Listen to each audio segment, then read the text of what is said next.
All right, guys, we have another episode of the Retic Lounge tonight, and we're excited for this one. But before we jump into this episode, um, just wanted to throw a shout out for those of you that have messaged us on a weekly basis. We get messages every week about how our podcast has influenced and impacted you guys. And I just want to say that those messages are very humbling for us, and we are very thankful for those messages. We have said from the beginning, we are not a podcast.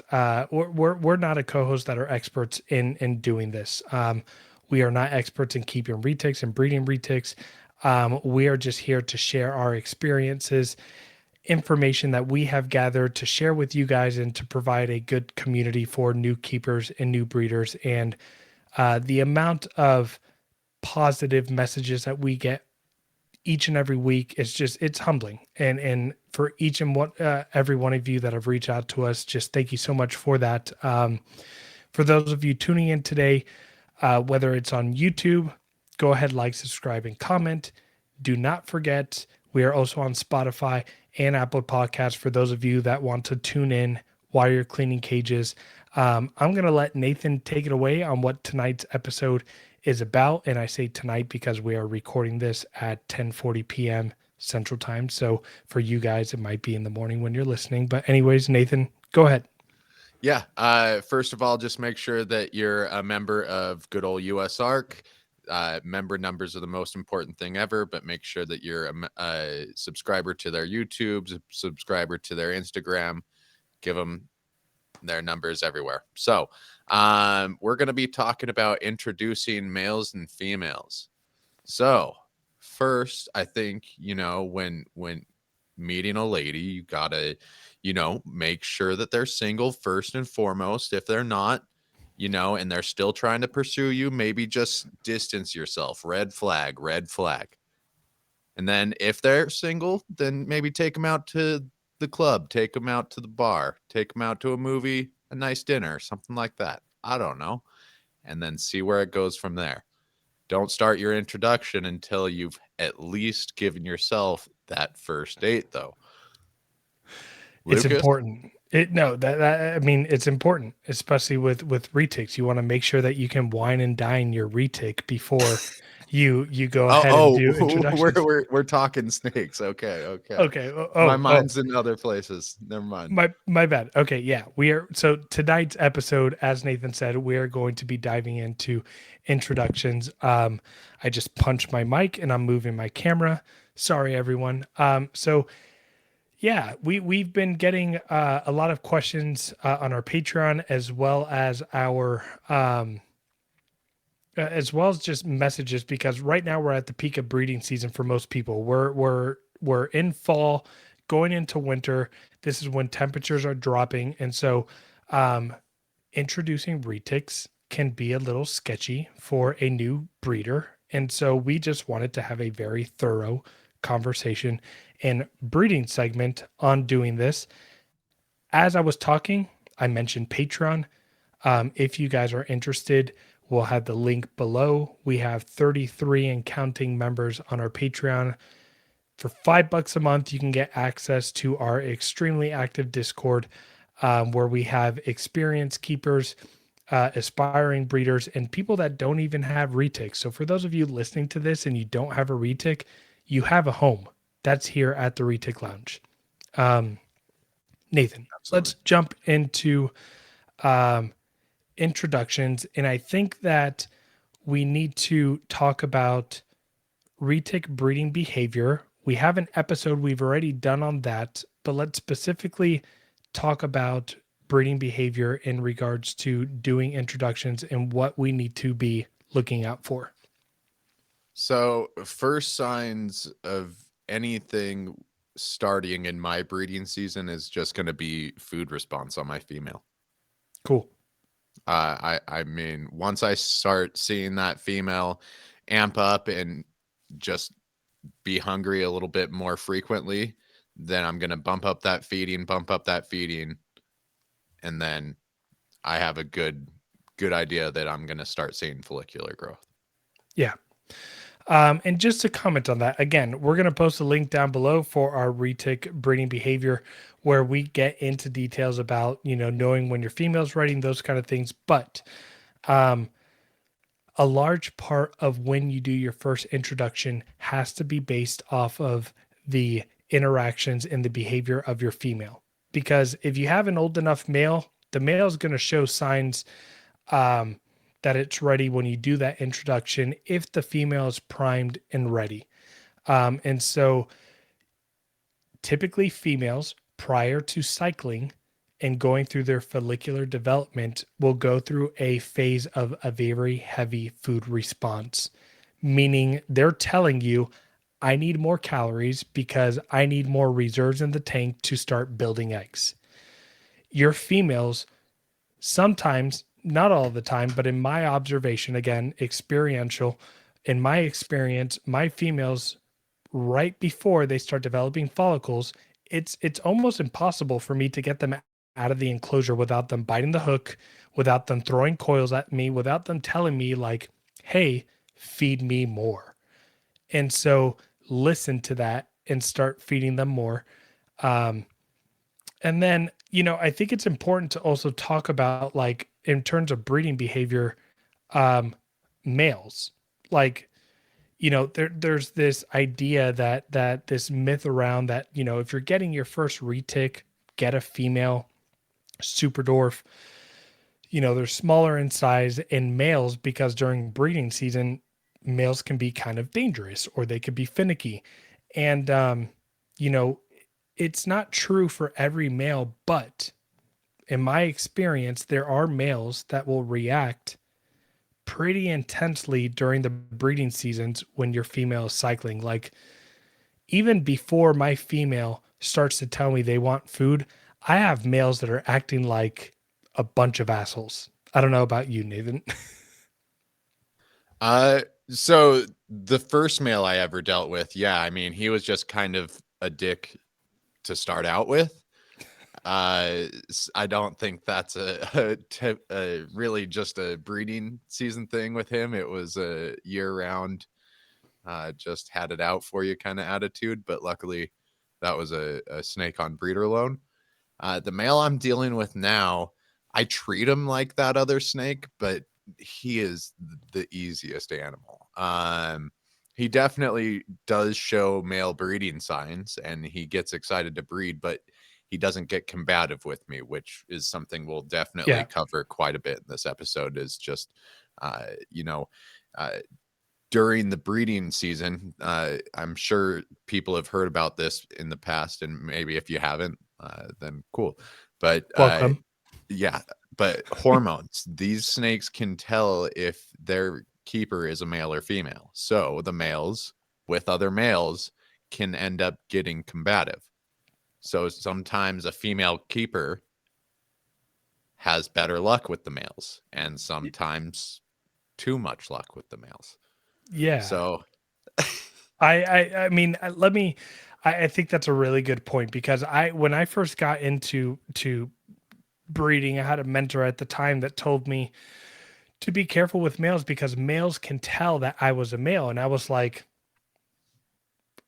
okay, like, what do you mean by that? And now that I've actually had the experience of keeping a wild caught male, and I've had the experience of keeping captive bred males, um, there is definitely so snakes produce pheromones, right? That's what we call what animals produce when they're getting ready to breed. They will release basically hormones out into the air that tells a male and tells a female the other is interested, and that's what kind of that it's a hormonal chemical that enters into their body from the other person that tells them it's time to breed. Well, um, from my observation, this isn't scientific fact, right? This isn't scientific data that has actually been studied and researched. So I just want to say that right off the bat. But, um, you know, I have noticed males with me get, the most docile males that I have during my breeding season will be very testy, will be very defensive, will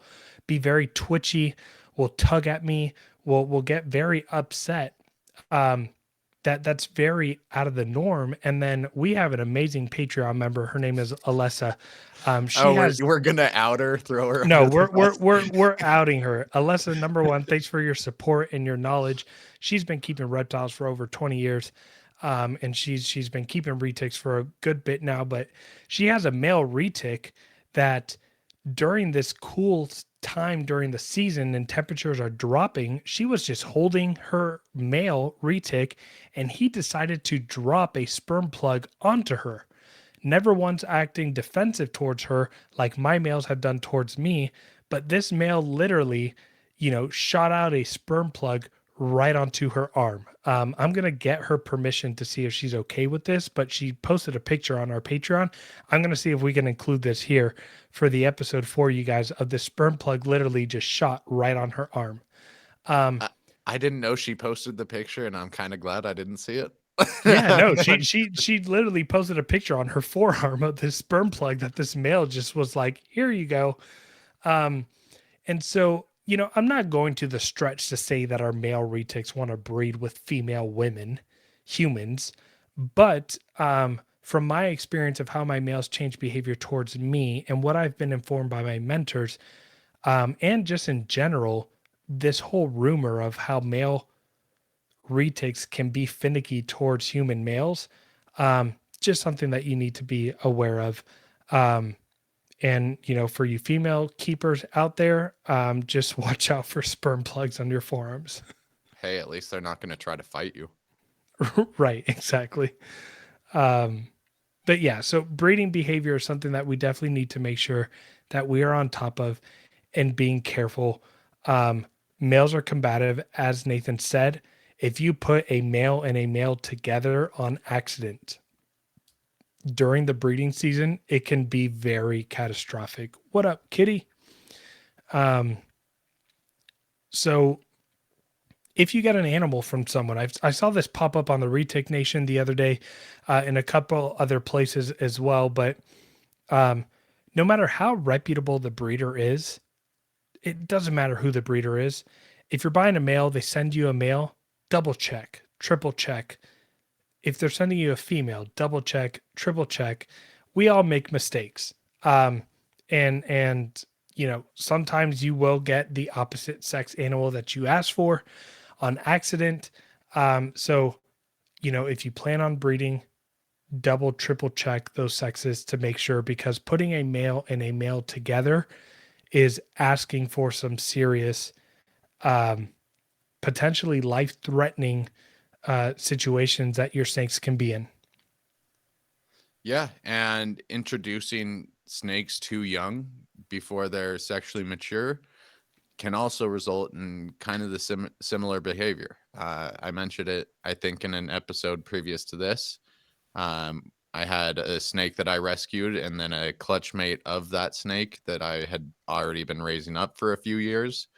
Had them both in my hands, was trying to take a comparison picture for the breeder, and the male was just kind of sketchy. He was just a nervous animal and went after the female. So, you just got to be careful. They weren't sexually mature. There weren't pheromones. We had a nervous animal around each other. It can be a male and a female. It can be a male and a male. Just hormones or not, you just got to be careful when you have your snakes interacting with one another. Yeah, and I don't know about you, but like every time I do an introduction, I feel like literally every time there's always a point in time, whether the male's mature or not, or it's a first time male, first time female, there's always a point in time where like when you put the male and the female in together and they do this and they're just, wait, where's my camera? They do this and they're kind of just like head to head, and it's the most nerve-wracking thing to watch. Um Fortunately for Moment of me, truth. yeah, it's a moment of truth. Fortunately for me, the worst thing that's happened is a little boop and then they get scared and they go away. But it's doing introductions can be nerve-wracking. So I think one thing that's important to keep in mind is when you do an introduction, do not leave. Don't Do don't not leave. Have a camera right on that enclosure. I like to leave, but I like to have a camera right on the enclosure so I can go in the other room and observe. So if I need to yeah. step in, I can step in. I typically what I do is I have a camera on mine as well. But what I like to do is I'll shut the lights off and I'll sit there for 20, 30 minutes and make sure nothing bad happens. Because I mean, when it comes to them possibly biting each other, wrapping each other, whatever the case may be, I've always felt that being just right then and there can possibly, reduce the risk of any long-term permanent damage that might really negatively impact them. But at the very, very least, have a camera on them and watch them like a hawk for 45 minutes to make sure that they are okay. Um, I think this is a good thing to talk about while we're on this subject. So, Nathan, I'm going to let you kind of start about this one. What are some signs you need to be aware of that your female is like, nope, not ready. It's not time. So the biggest things that I've seen in my collection is just tail wagging, peeing, and just running all over the enclosure, trying to get away from the other snake. I've also heard that they can invert and they can scent the cage a little bit, but also like spread some blood around.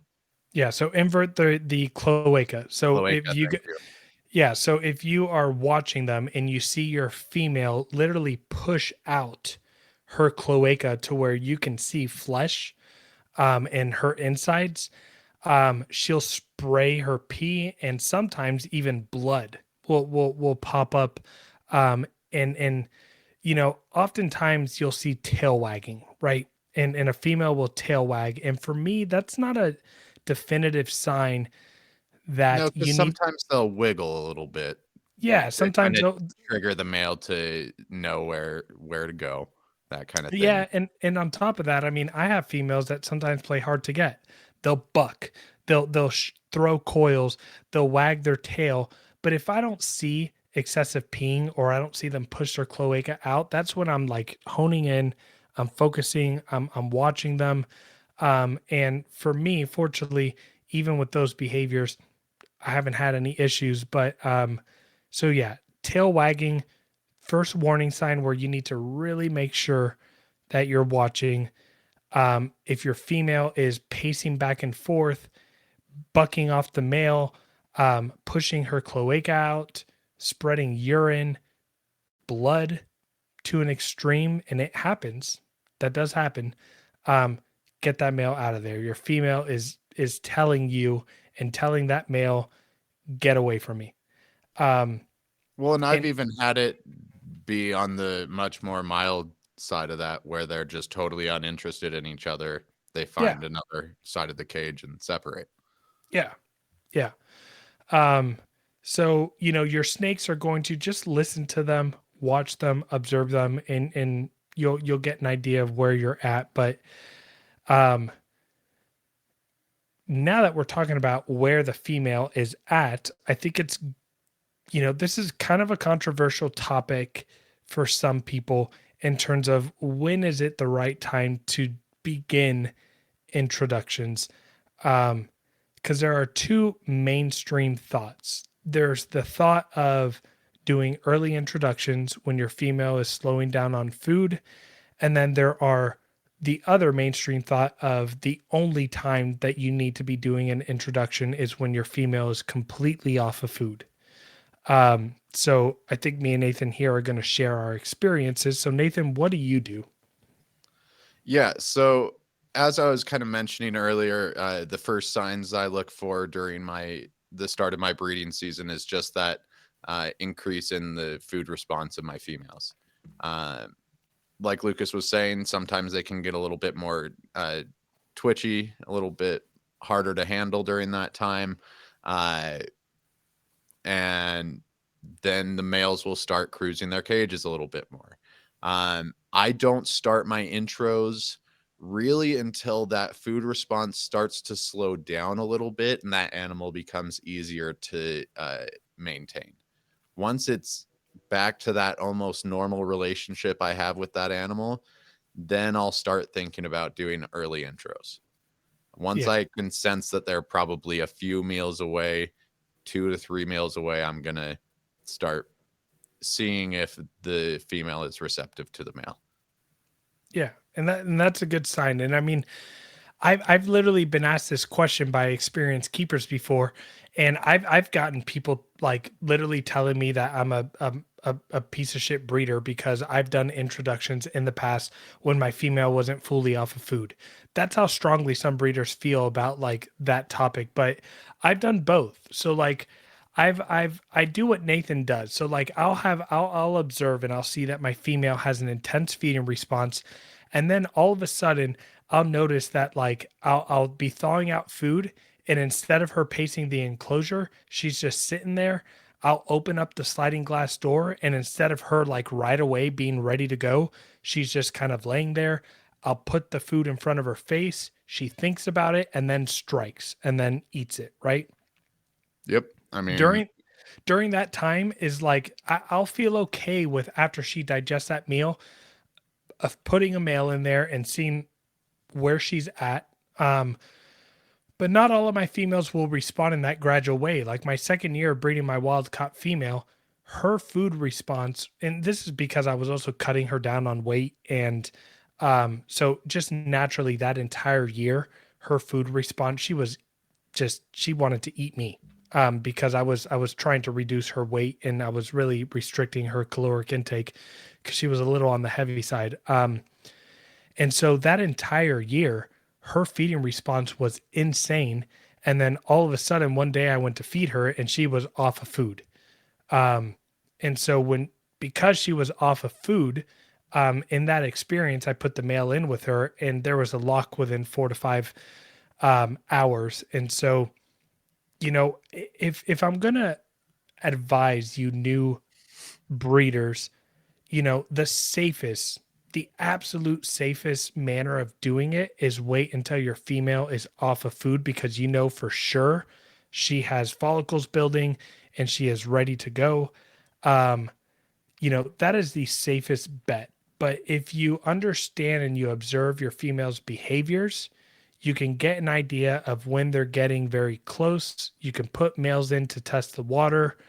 Um, but I've also been told by another mentor, even recently, that if you see 5, 6 locks with your animals, you've put your male in too early, right? And I mean theoretically, in theory, that's correct, right? Because if a male is locking a confirmed locked and producing sperm plugs and it does its job and the female is primed and ready, it's going to go through that ovulation cycle when it needs to. And so, but there's nothing wrong with early introductions as long as you're just really careful and if your female still has a normal intense feeding response, it's not even close to breeding season, your temperatures in your area haven't dropped and you're just like, let me throw in a male for shits and giggles, like don't do that. Like, well, and one thing we haven't mentioned quite yet during this is just like when that feeding starts to slow down and I'm just handling my animals, when I'm putting them back in, I'm going to be palpating them to feel for any follicular development. yeah, And it starts off really, really small, like little, I don't know, a little bit bigger than like a big marble size is what you start to feel. And then it just starts to build from there. So, like, once I yeah, start feeling that follicular development, that's when I kind of start thinking, all right, it might be time to start thinking about, yeah, throwing a big meal and then throwing the male. yeah. For those of you that don't understand what we're talking about in regards to follicular development, so um female snakes that lay eggs, they have a reproductive tract. And within that reproductive tract are where they will develop eggs. And those eggs will sit and then they lay those eggs. And so, what we talk about follicles are basically unfertilized eggs that within them are jelly like substance, right? They have not been calcified, they have not been fertilized, but they start to take the shape of what the eggs are going to do within their uh sorry, my reflection is not good here, so I'm trying to do this. So anyways, palpating, what Nathan is talking about is the idea that you grab your female as she's slithering into her enclosure, you go ahead and you curve your fingers into kind of her rib cage area from her mid body. And as she's going through, you start to feel for any lumps that pass through as she's going through your hands. And on the bottom third of her body where the follicles will be developing, you'll start to feel these lumps. It takes a And lot of you'll know where to feel too. You'll start about mid body. You'll hear a little bit of gas as you go through the stomach, and gurgling and after mhm, you hear the gurgling stop, you start to feel where that follicular growth should be. yeah. And what's crazy about like palpating is I've had like a previous mentor of mine that's been doing this for 15 plus years is convinced that palpating is not true. And I will tell you from firsthand experience that I've been able to palpate. Experienced breeders have been able to palpate and feel follicular development. Like I remember the very first time, it was last season in 2021, where I was like, you know what, let me try palpating. And the first, second time I didn't feel anything. And then all of a sudden when my snake, my calato was off of food, I decided to palpate her. And all of a sudden I felt lump, lump, lump, lump, lump. And when they're small, it's quick, but man, you can feel it. Um, and Yeah, and it's one tip I got from Garrett Hartle when I was going through my first breeding season was use a paper towel to help kind of glide the belly through as you're palpating. It's really kind of difficult to feel with just your hands yeah, for whatever reason. But once you add that paper towel is just kind of a medium for the snake to slither through, it gets a yeah. lot easier to feel.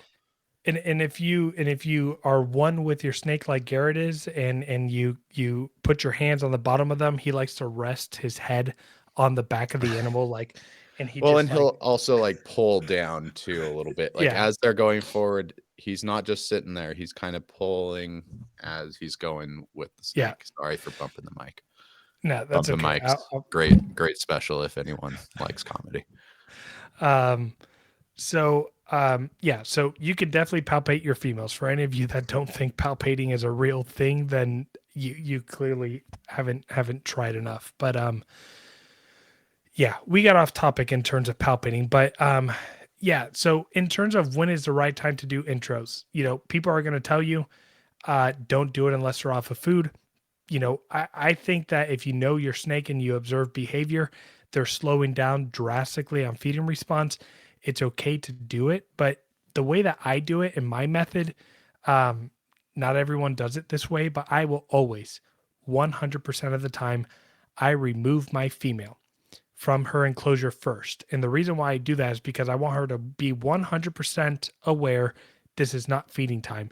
I take her out of the enclosure, I put her in a holding tub, I will put the male in, and I will let the male explore in her enclosure. And what I'm looking for is to see if that male is flicking his tongue in a weird way, if he's arching, if his behavior is just weird, right? Like you put a male back in his enclosure, typical behavior that you see him. When you know that a male is really taking in the pheromones of a female, you can see it. You can see the male bopping his head left and right. You can see him flicking at weird, non like non-linear, not like rhythmic tongue flicks. It's really weird. Um, but once the male is in there and he gets to one side of the enclosure, I put the female back in there. So what that does for me, at least what I think it does for me and my peace of mind, is it lets me know that the male has been the female's been taken out. She knows she's not being fed. I take the male out, put him in another enclosure. He knows he's not being fed. And then the female I put back in. And so they both are fully aware they are not eating. So I have yet to run in my 3 seasons of breeding. I have yet to run into a feed and response situation while doing that type of introduction system. Yeah, same here. I haven't had any issues with any kind of feeding response or kind of combative behavior between animals. But I kind of do a little bit of both. I if the animal is still on food, so the female's still on food, then I'm gonna take the female out, do what Lucas was saying, introduce the male to her enclosure, put her back. If the female's totally off food or damn near close, then I'm going to, just based off behavior, where the snake is, then sometimes I'll put the male in while the female's still in the enclosure and monitor very closely. That's a good point, because right now I'm doing introductions with my ocelot to the tiger female that Rodney sent over to me, and she's been off of food for 3-4 weeks now, and I do not remove her. I just tap her with a hook. She lays still. I put in the male. I keep the enclosure open and just continue to tap her as he's like going over her, and then close up the enclosure. So I won't say cold cut, it's not black and white. I don't always do what I'm saying, but that's only when the female's on food still that I will do what I mentioned. So yeah, that's a Yeah. great point. If my female's been off of food and has refused 2 meals, yeah, no need to take the female out at that point. Just again, watch, be very vigilant. Okay. And so, what are your thoughts on how long to keep the male in the enclosure? Because I think our thoughts might differ a little bit here. Yeah, so I have really, I mean, it's really dependent. So, for me, um,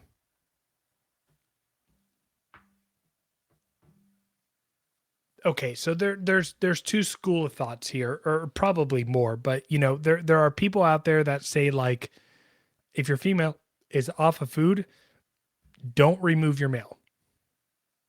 Like, don't remove him.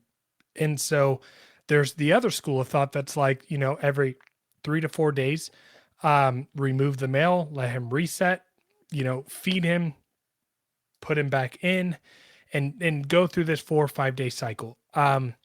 This is not a cookie cutter situation. And so I'll tell you just a little bit about like what I have done in different scenarios of different pairings. I think I've done one, two, three, four. I've done about 8 different pairings. So with that being said, um, when I was pairing my wild caught Kalatoas, my male, extremely combative, hated me, absolutely hated me. So I would wait for the female to be fully off of food. And while my female was fully off of food during that time that she's building follicles, am I boring you, Nathan? Jeez. Didn't you mention at the start of this episode how late we're recording? So, um, when as my females are slowing down on feeding, I am giving the males a little bit more food. I'm priming them for breeding season, right? Just in case I need to do long intros. So I have had seasons, um, for example, my most recent clutch of Kalatoa, that hatched early in 2022. I put the male in, he locked, saw an ovulation within 10-15 days. I did not remove him, literally did not remove him until my female had her prelay shed, because he had the weight, and I observed his behavior. And what I noticed, which was pretty cool, was that he would excessively arch, lock with her. He would go crazy for about 24 hours, and then he would sit on the other side of the enclosure for 2 days, and then I would see him on day 3 or 4 back at it for another 12 to 18 hours. And so what I observed is that males are very much capable of regulating their ability to not exhaust themselves. Um, but, on the other hand, I have a very young ocelot male that I've been pairing to this tiger female. And as soon as I put him in, he's arching, he's trying to lock. I notice a lock, but after 24 hours or 36 hours, he's stagnant. He's away from her, he's not doing anything. And when I notice him being lazy or not doing anything, I'll take him out. And one day, like it was 2 weeks ago, I took him out, went to work, came back home from work, put him back in, back to arching, back to doing all these things. So all it took was 8 to 10 hours for him to get back into breeding behavior.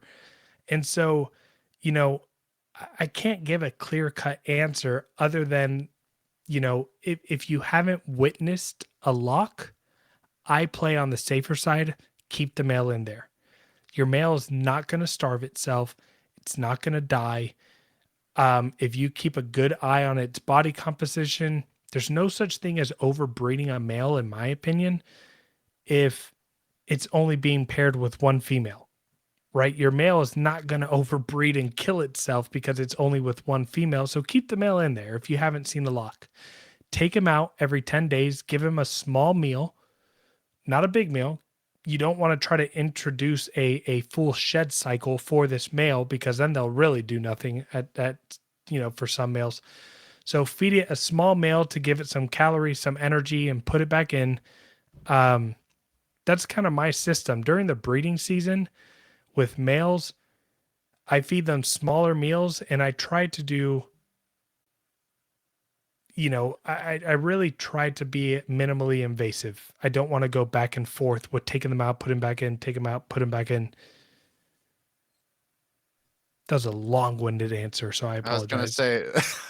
say, all right, Lucas's rant of the episode. Okay, yeah, that was the rant. There we go. We haven't had that in a couple No, I episodes. mean you hit on a lot of the points that I was gonna hit on. I like I said, keep a breeding cam on. I only have a handful of animals, and I'm not running multiple males, so I can keep an eye on the one male that I'm running this season. I remove him just when he's acting lazy on the other side of the cage, not really interacting with the female, that kind of thing. And typically I see that start to happen around day 2. I'll leave him in there for the 3rd day and just kind of watch his interaction towards the end of the day. If he's still kind of being lazy and not really showing interest, then I take him out. I kind of got him a little chunky. I think I mentioned this in an earlier episode, but I was getting him ready to breed this season and just put maybe just a tiny bit too much weight on him, so I don't feed him every time I take him out. I'll leave him for a couple days, put him back in with the female, and then kind of keep him on his regular feeding schedule. So every couple weeks. And I'm Yeah, just watching body composition, like you said. So as long as he's still looking just, nice and healthy, not too chunky, but, not skinny at all, that's what I'm looking for. yeah, exactly. And now it's a different story, and I haven't had this experience yet, but I can speak to what I've been informed about. And so, take this for what it is. This is not my experience, but what I've been informed by a mentor of mine. But when you are pairing a male to multiple females throughout a season, you do want to make sure that body composition is good. And that's where I was providing some enlightenment in regards to how to feed male retics if you are planning to breed them to multiple females. This mentor told me that he likes to feed his males um, smaller meals weekly to keep the male interested and geared towards wanting food on a weekly basis, and not big meals to where the male might decide during breeding season, eh, just had a big meal. I can go off of food, because sometimes if a male goes off of food during breeding season while you're pairing it to multiple females, you might see body composition start to break down pretty quickly. And so the idea behind that with multiple females is throw in a male with a female, 3 to 4 days, take him out, give him a small meal, give him a day or two to digest, put him in with the other female, 3 to 4 days, take him out, give him a small meal a day or two later, put him in with the other female, and so forth, right? There's not a lot of people out there that are using a male for an insane amount of females, but there are very valuable animals out there that you want to run to your collection. This is my obligatory ocelot post, right? So what you're saying is if you're running to multiple females, that weekly small meal can be almost like a post-coital cigarette. Just, Right, exactly, right? get Like, a nice damn, replenish. I need a break. Exactly.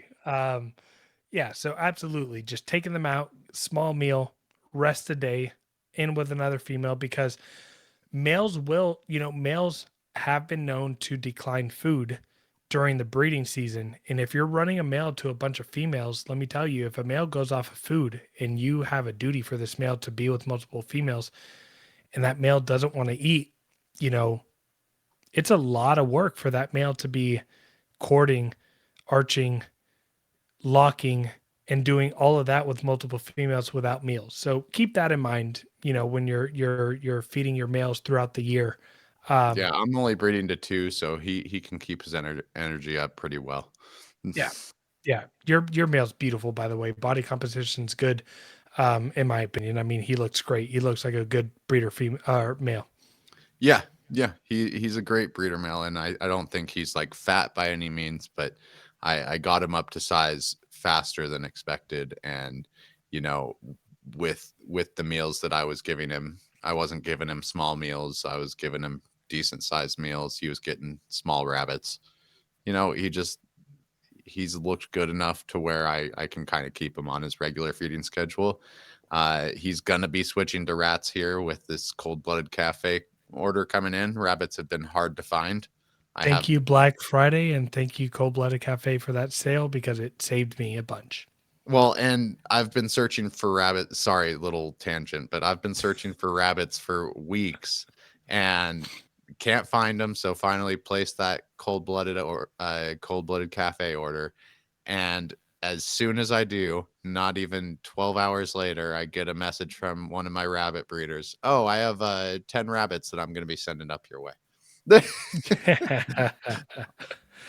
I'll Yeah. take them. Like, yeah, they'll sit in Oh, my without freezer for sure. I have a couple local breeders that will I'll tell them ahead of time like the size that I'm looking for, and every 2-3 months they're like, hey, I have this weight, this weight, this weight, and I'm like, how much of it? And they're like 250, $3 a pound. I'm like, give me as much as you can, like, because if you don't have a local person that can give you those kind of hookups,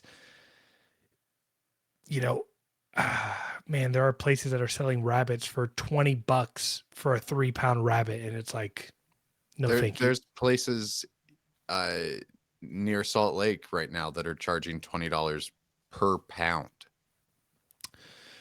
That's I- insane. I've I've I usually gotten understand my during. rabbits from $3 to $5 a pound is what has been usual in the past. So like this inflation really is hitting in every industry, not just the reptile industry. It's Oh, hitting for sure, every animal industry, for sure. any industry you can think of. I mean, besides maybe the other industry I work in, hair, there's always going to be heads of hair to cut, so that's nice, but not much else is recession proof. Ooh, speaking of recession proof, good episode for sometime soon recording is, you know, being a breeder throughout a recession. Anyways, with that being said, yeah, no, This too soon.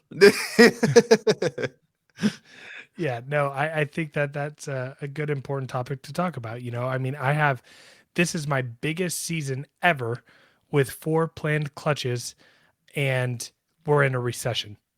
So I think it's just it's a good reality check on what to look for, what to do, and anyways, tangent over. Four Nathan, is there, clutches, and you might have some of my babies sitting there and until they get sold. So you're gonna have a whole lot of fun dude? on your Send hands. I okay. If we're like, let me know if we're doing this. I would be happy to do that. I'll Well, order it. I need to know just the timing of when these clutches are dropping, and then I'll have to make my decision then. Let me know.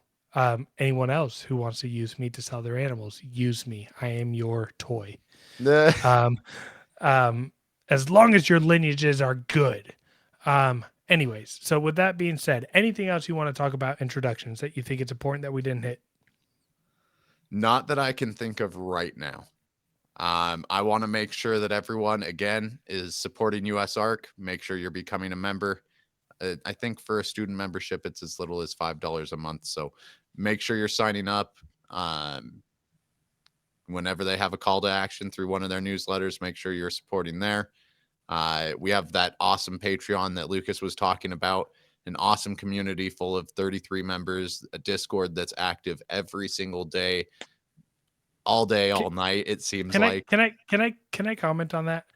Sure, go I'm for it. not I'm not trying to brag. Like I'm not trying to say we have an awesome community and join up to try to get your sale, because at the end of the day what me and Nathan do with our Patreon funds is literally goes back into what we're doing here.